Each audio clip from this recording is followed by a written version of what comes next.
خبر شامل کرتے ہیں بھالیاں سے۔ ارشد محمود کی رپورٹ کے مطابق بھالیاں کے نواحی شہر قادر آباد میں گزشتہ شب آل محمد فاؤنڈیشن نے مستحق افراد کو اپنا روزگار اسکیم کے تحت مخیر حضرات کے تعاون سے رکشے تقسیم کیے۔ قادر آباد آل محمد فاؤنڈیشن عرصہ 9 سال سے فلاحی کاموں میں مصروف عمل ہے۔ مقابلہ حسن نعت آل پنجاب ایمبولینس فری سروس قرضہ حسنہ اور اب بے روزگار افراد کے لیے رکشوں کا بندوبست کیا گیا، جو کہ گزشتہ شب مقامی عبداللہ میرج ہال میں ایک تقریب کے ذریعے 10 نوجوانوں میں رکشے تقسیم کیے۔ آل محمد فاؤنڈیشن کی اس تقریب میں مہمان خصوصی پیر سید گلزیب حسن شاہ، چودھری اعجاز احمد، لالا موسیٰ تھے۔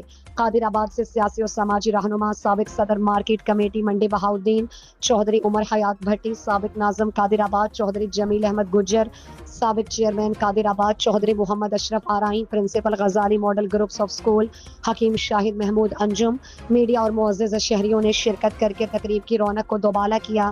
تقریب کے اختتام پر معزز مہمانوں کے کھانے کی ضیافت بھی کی گئی۔